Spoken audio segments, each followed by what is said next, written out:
Mihails Ende bezgalīgais stāsts.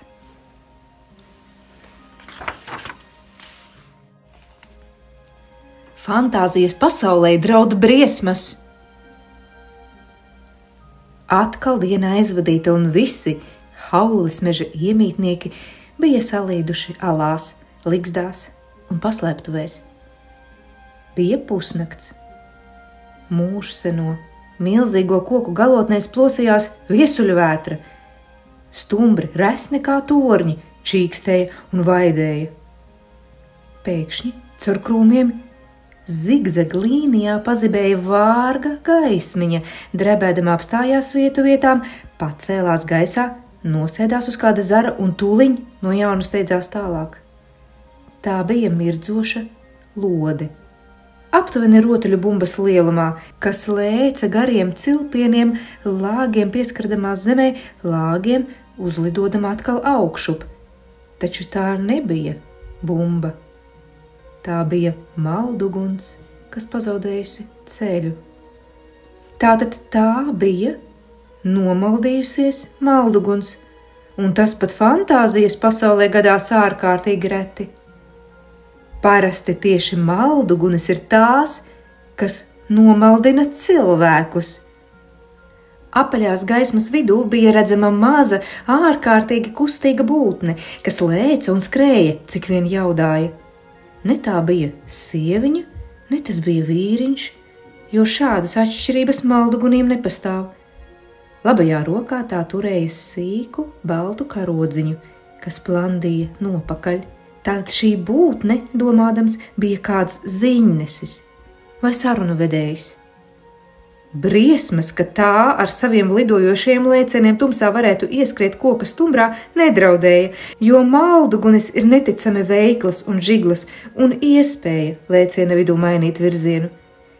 Tāpēc arī tā joņoja zigzagiem, kaut arī būtībā visu laiku devās uz priekšu noteiktā virzienā. Līdz tam mirklim, kamēr tā nogriezās ap klinšu izcilni un izbijusies atsprāga atpakaļ.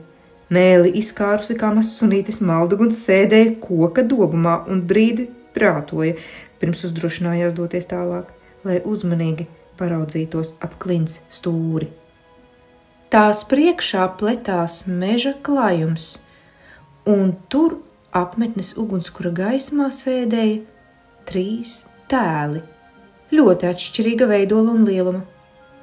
Kāds milzis, kas izskatījās tā, it kā viss viņā būtu no pelēka akmens, gulēja izstiepies uz vēdera un bija gandrīz 10 pēdu garš.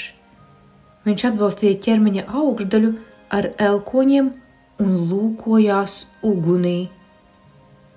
Raupjajā akmens sejā, kas likās neparasti maziņa salīdzinājumā ar varenajiem pleciem, izcēlās zobi, kas atgādināja tērauda cirtiņu rindu. Malduguns nosprieda, ka viņš pieder pie kādas klinšu grauzēju ģints. Tie bija radījumi, kas dzīvoja neiedomājami tālu no Haules meža, kādos kalnos, taču viņi ne tikai dzīvoja šajos kalnos, šie kalni bija arī viņu barība, jo viņi tos maz pamazām apēda. Klinšu grauzēji pārtika no klintīm. Laimīgā kārtā viņi bija ļoti pieticīgi un iztika nedēļām un mēnešiem ilgi ar vienu vienīgu kumosu, šīs viņiem tik ārkārtīgi vērtīgās barības. Turklāt klinšu grauzēju nebija daudz, un kalni bija ļoti lieli. Bet tā kā šie radījumi tur dzīvoja jau ļoti ilgi un sasniedza daudz lielāku vecumu nekā vairums citu fantāzijas pasaules iemītnieku, kalni laika gaitā bija ieguši ļoti dīvainu izskatu.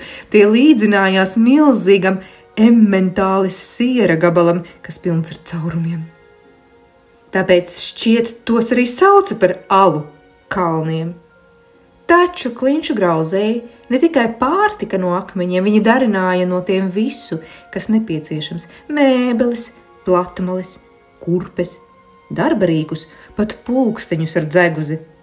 Un tāpēc arī nebija nekāds brīnums, ka šiem klinšu grauzējiem aiz muguras atradās kaut kas līdzīgs velosipēdam, kas sastāvēja tikai un vienīgi no minētā materiāla.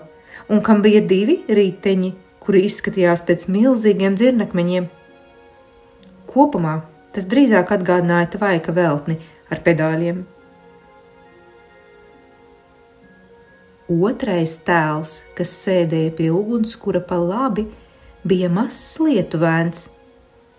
Viņš bija augstākais 2 tik liels kā malduguns un līdzinājās piķa melnam, pūkainam kāpuram, kas piecēlies sēdus. Runādams, tas sparīgi žestikulēja ar 2 sīkām, vājām roķelēm, un tur, kur zem melniem, izpūrušajiem matiem vajadzēja būt sejai, kā mēnestiņi spīdēja 2 lielas apaļas, jo apaļas acis. Visdažādākās formas un lieluma lietuvēni fantāzijas pasaulē bija sastopami malu malās, un tāpēc uzreiz nevarēja pateikt, vai šis te dzīvo kaut kur tuvumā vai ieradies no tālienes. Katrā ziņā šķita, ka arī viņš ir ceļā, jo dzīvnieks, ko lietuvēni parasti izmanto jāšanai, liels sikspārnis, kā aizvērts lietussargs, karājās viņam aiz muguras kādā zarā ar galvu uz leju ietirnies savos spārnos. Trešo tēlu ugunskura kreisajā pusē malduguns saskatīja tikai pēc krietna brīža, jo tas bija tik niecīgs, ka no šāda attāluma to varēja sazīmēt ar grūtībām. Tas bija sīkuļu ģints pārstāvis, visai trauslas ķermeņa uzbūves, puišelis raibā uzvalķelī un ar sarkanu cilindru galvā. Par sīkuļiem malduguns nezināja tikpat kā neko. Viņa tikai reiz bija dzirdējusi, ka šīs radības būvē veselas pilsētas koku zaros, turklāt namiņus, citus ar citu, saistot trepītes, virvju kāpnes un slītkalniņi. Taču šie ļautiņi dzīvoja gluži citā, bezgalīgās fantāzijas pasaules galā, daudz tālāk no šejienes nekā Klinšu grauzēji, tāpēc vēl jo apbrīnojamāk šķita, ka jāšanai šis sīkulis bija izvēlējies tieši gliemezi. Tas stāvēja sīkulim aiz muguras. Uz gliemeža iesārtā namiņa vizuļoja mazi sudraboti sēdli, un arī iemaukti un pavada, kas bija piestiprināta tam pie taustekļiem, spīdēja kā sidraba diedziņi.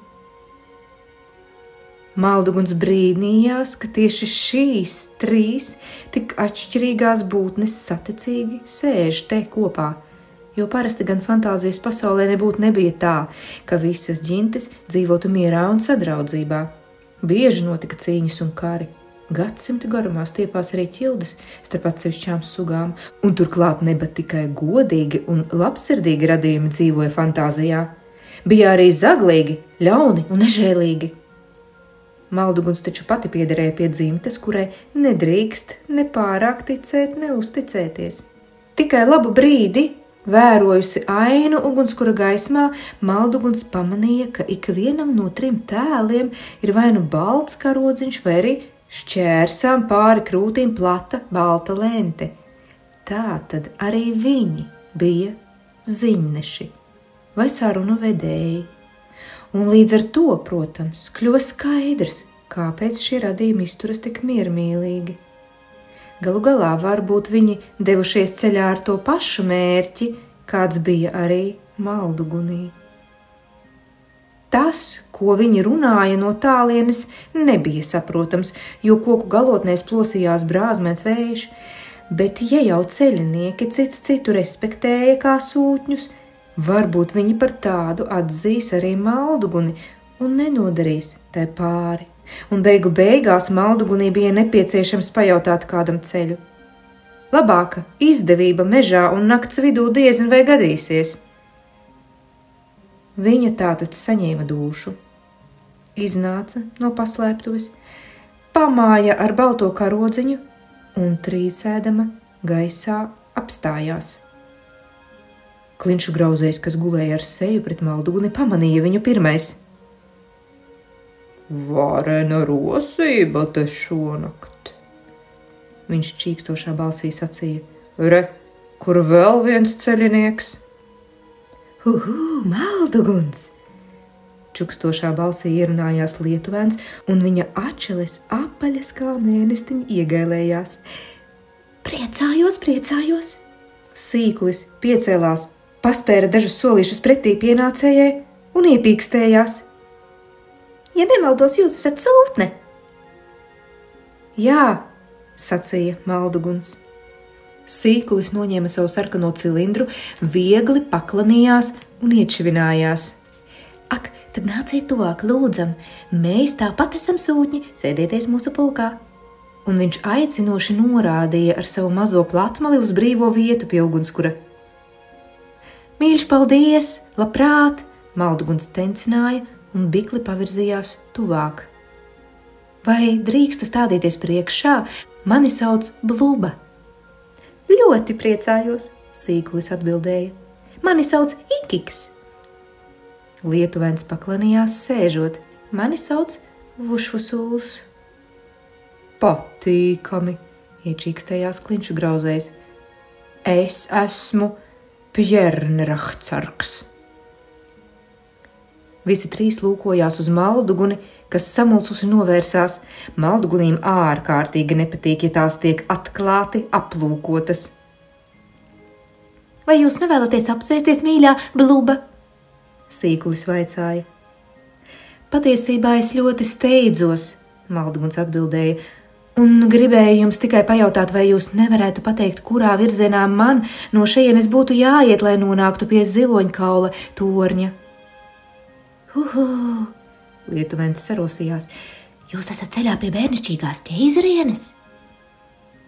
Pilnīgi pareizi, Malduguns sacīja. Man viņai jānodod svarīga ziņa. Kas tā par ziņu? Griezīgā balsī ievaicājās Klinšu grauzējs. Malduguns mīņājās no vienas kājas uz otru. Tā ir kāda slepena ziņa. Mums visiem trim ir tas pats mērķis, kas tev.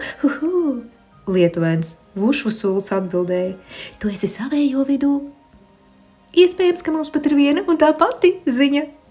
Sīkulis Ikiks ieminējās. Apsēdies un stāsti. Pjernrahcarks čirkstošā balsī pavēlēja. Malduguns iekārtojās brīvajā vietā. Mana dzimtene, tā iesāka pēc īsas apdomāšanās, atrodas ļoti tālu no šejienes. Es nezinu, vai kāds no klātesošiem būs dzirdējis, to sauc par trūdu purvu. Lietuvens sajūsmināts nostenējās. Brīnums skaists apvidus. Malduguns vārgi pasmaidīja. Jā, vai nav tiesa? Un tas ir viss? Pjernrahcarks iečīkstējās. Kāpēc tu esi devusies ceļā, Bluba? Pie mums trūdu purvā, Malduguns ik pa brīdim apstādamās turpināja. Kaut kas ir noticis, kaut kas neaptverams, pareizāk sakot, joprojām vēl notiek. To ir grūti izstāstīt. Viss sākās ar to, ka tātad mūsu zemes austrumos ir kāds ezers, vai drīzāk bija ezers. To sauca par Virmuļu ezeru. Tātad viss sākās ar to, ka Virmuļu ezera kādu dienu vairs nebija. Tas vienkārši bija pazudis. Vai jūs saprotat? Jūs laikam gribat sacīt, Ikiks apvaicājās, ka tas ir izžuvis? Nē, atbildēja Malduguns. Tad tur būtu izžuvis ezers, taču tā nav. Tur, kur bija ezers, vispār nekā nav, vienkārši nekā. Vai jūs saprotat? Caurums? Klinšu grauzējs ierūcās. Nē, arī cauruma nav. Malduguns kļuva acīm redzami bezspēcīgāka. Caurums tomēr ir kaut kas, bet tur nav nekā. Trīs pārējie ziņneši pārmīja skatienus. Kā tad izskatās šis tukšums? Lietuvēns vaicāja. Tas jau ir tieši tas, kas ir tik grūti izstāstāms, Malduguns nelaimīga apgalvoja. Tas vispār neizskatās nekā. Tas ir kā, tam pat nevar atrast piemērotu vārdu. Raugoties uz šo vietu šķiet, ka acis kļūšas aklas, vai ne? Sīkulis iejaucās. Malduguns blenza viņā pavērtu muti. Tas ir precīzi teikts, viņa iesaucās. Bet kā? Es gribēju vaicāt, vai arī jūs pazīstat šo? Vienu mirklīti, Klinša grauzējs iečīkstējās pa vidu. Saki, vai tas palika, kur bijis? Sākumā jā, Malduguns paskaidroja. Tiesa gan, vieta pamazām kļuva arvien lielāka. Tur visu laiku kaut kas pazuda. Tād pēkšņi pazuda arī vecais ugunsgrupis Umpfs, kas dzīvoja ar savu tautu Virmuļu ezerā. Citi iemītnieki metās mukt, taču itin drīz tā pati līksta piemeklēja arī citas trūdu purva vietas. Iesākumā tukšums parasti bija pavisam sīciņš, tik liels kā urmanīša ola. Taču tas platās plašumā. Ja kāds aiz pārskatīšanās tajā iekāpa, tad arī kāja bija pagalam, vai roka, vai kas nu tur bija nonācis. Tas, starp citu, nesāp. Vienīgā nelēme, ka pēkšņi kāda ķermeņa daļa pazudusi. Daži pat pienākuši šim tukšumam pārāk tuvu, metušies tajā iekšā tīši. Tam piemīt nepārvarams pievilkšanas spēks, un jo lielāks ir tukšums, jo stiprāks kļūst pievilkšanas spēks. Neviens no mums nespēja izskaidrot šo briesmīgo parādību, no kurienes tā cēlusies, un kā varētu tai turēties pretī.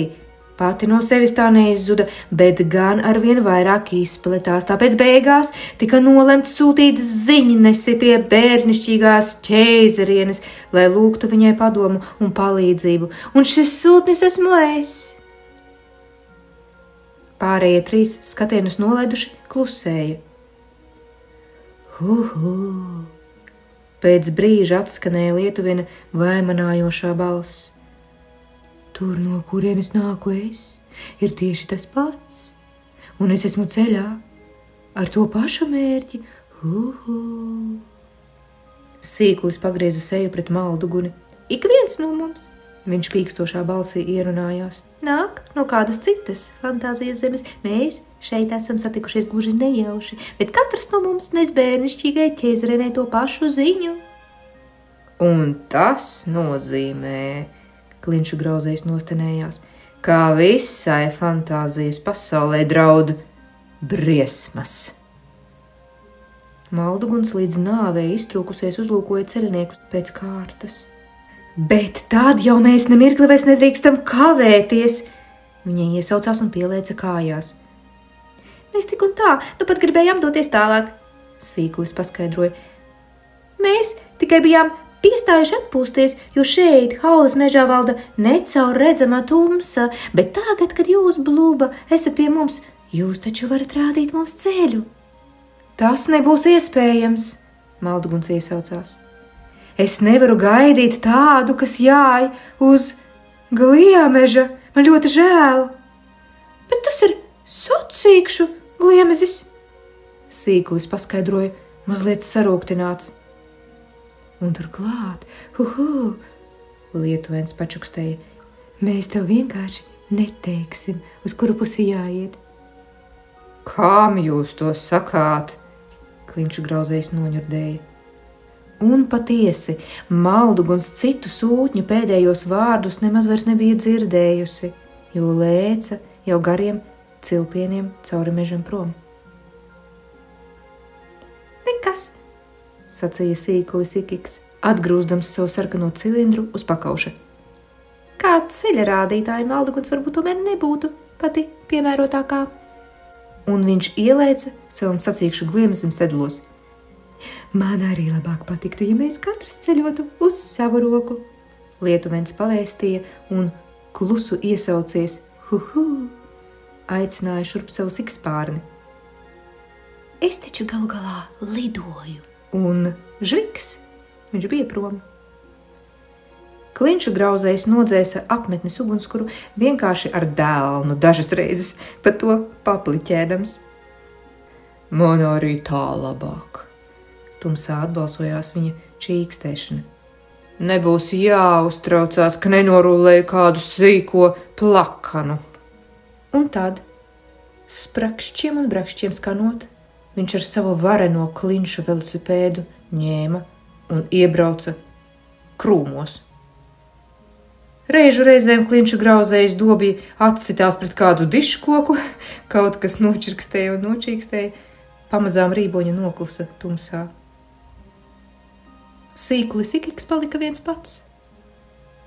Viņš saņēma smalko sudraba diega pavadu un sacīja: nekas, gan redzēsim, kurš nonāks galā pirmais.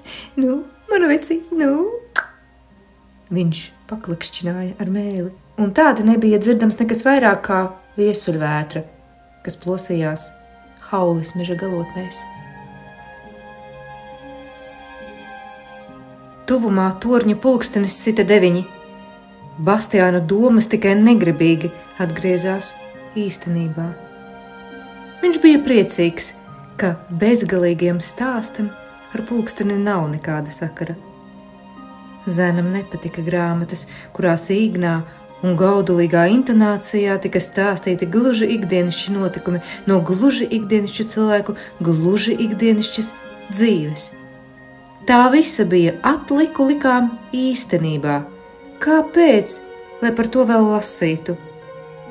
Turklāt Bastiāns kļuva neiecietīgs tik līdz manīja, ka viņam kāds mēģina kaut ko iestāstīt. Un šāda veida grāmatās, vairāk vai mazāk, skaidri vienmēr notika zināma iestāstīšana. Bastiāns sevišķi jūsmoja par grāmatām, kuras bija aizraujošas, jautras, vai kuras mudināja sapņus, par grāmatām, kurās izgudrotiem tēliem gadījās pasakaini piedzīvojumi un kuras lasot varēja iztēloties visu, ko. To Bastiāns spēja. Varbūt tas bija vienīgais, ko zēns spēja pa īstam. Kaut ko iztēloties tik skaidri, ka viņš to gandrīz vai redzēja un dzirdēja.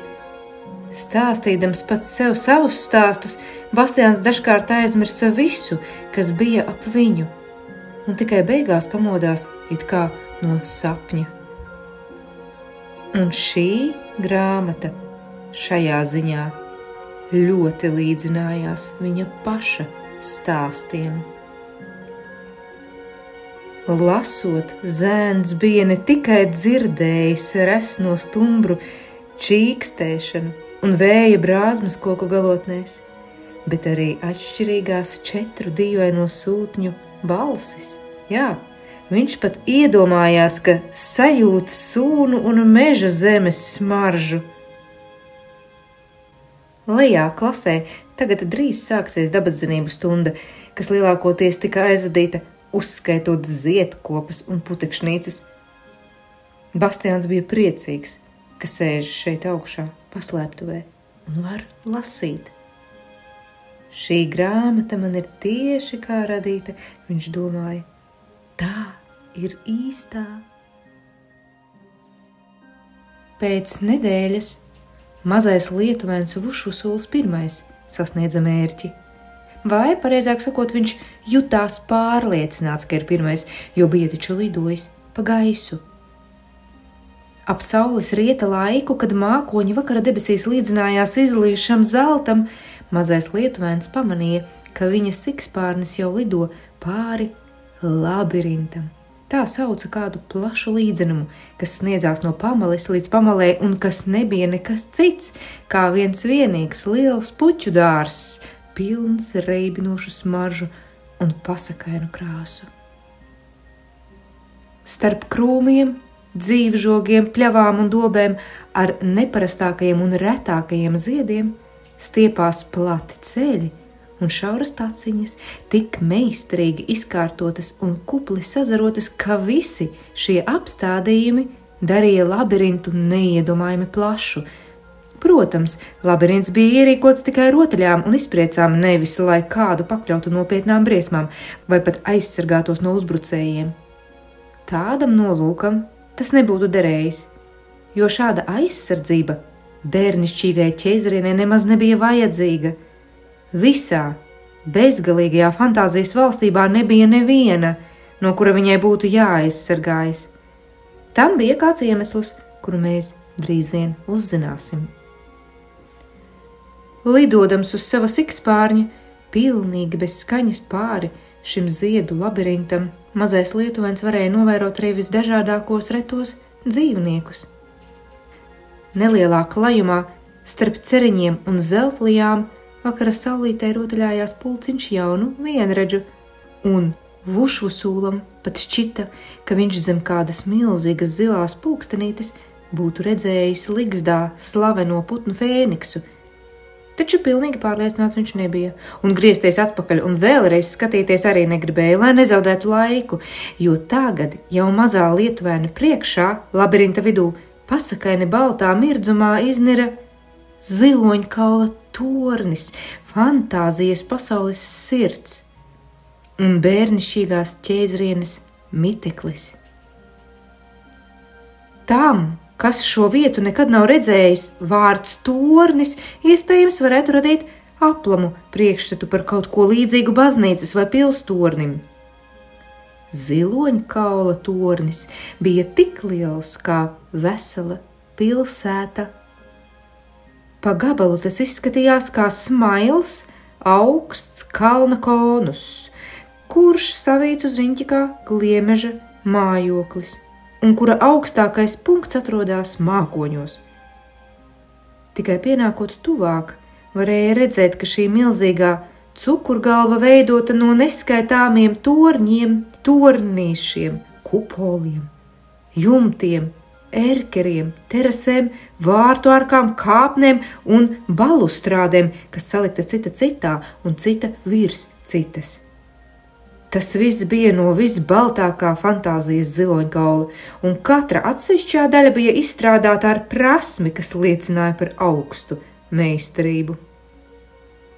Visās šajās celtnēs dzīvoja galms, kas bija ap bērnišķīgo ķēzrieni, kambarkungi un kalponis, zintnieces un zvaigžņu tulki, burvji un āksti, sūtņi, pavāri un akrobāti, virves dejotājas un stāstu stāstītāji, herolīdi, dārznieki, sargi, skroderi, kurpnieki un alķīmiķi.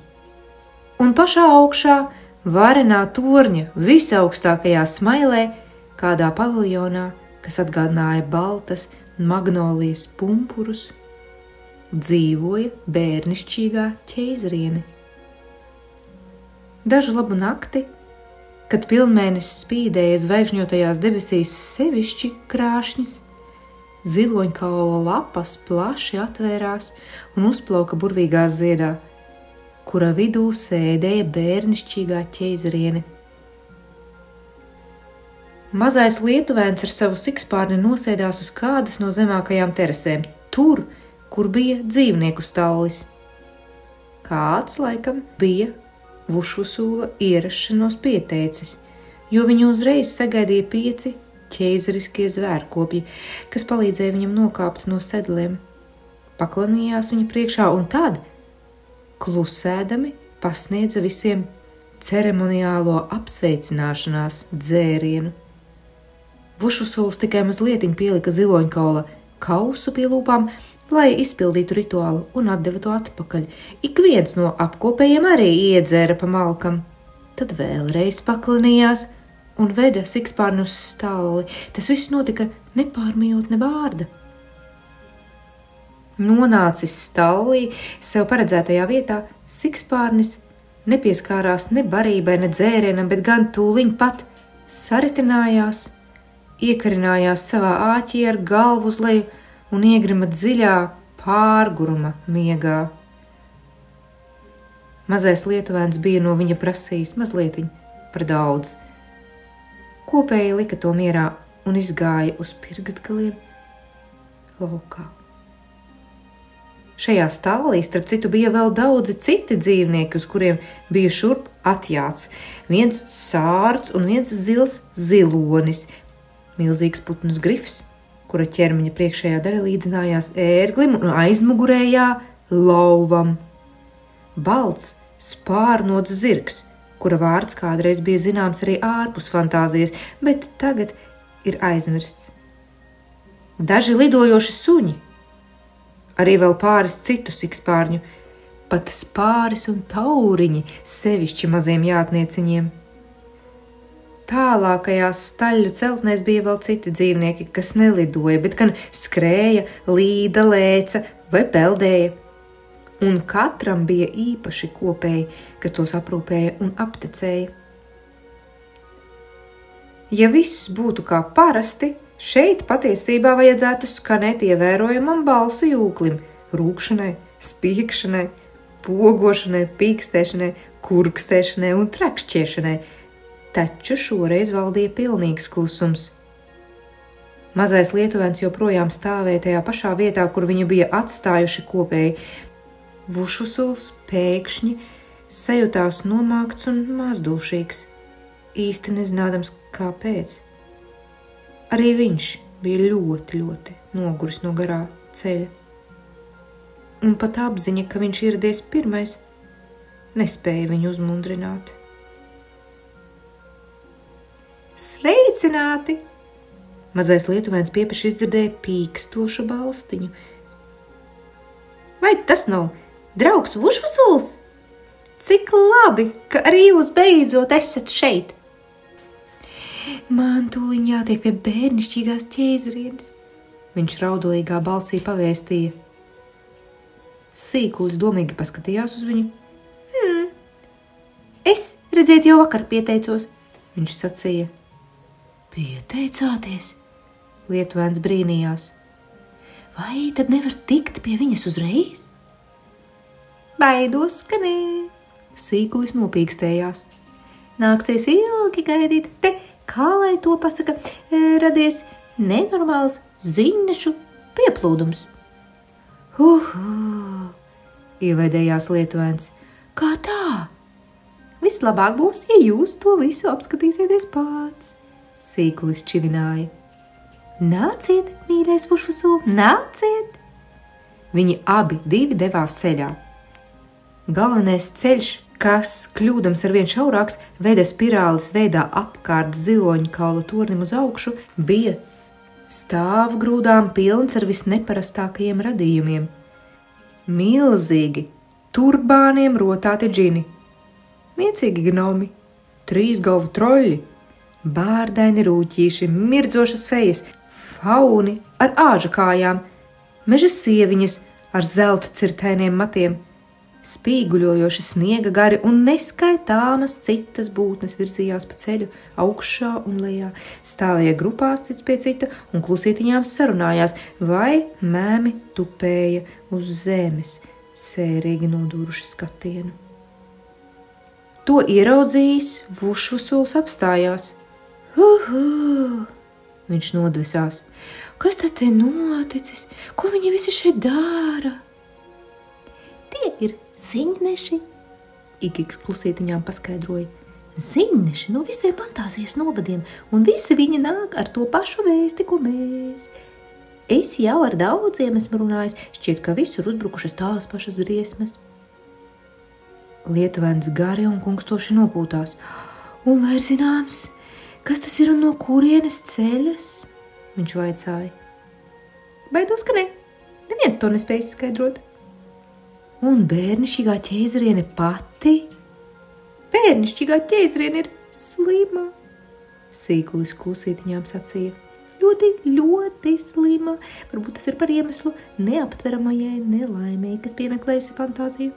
Taču līdz šim neviens no daudziem ārstiem, kas pulcējušies tur augšā, pils teritorijā, pie Magnolijas paviljona, vēl nav spējis noskaidrot, ar ko viņa saslimusi un kā šīs slimības ārstēmas neviens nezina zāles.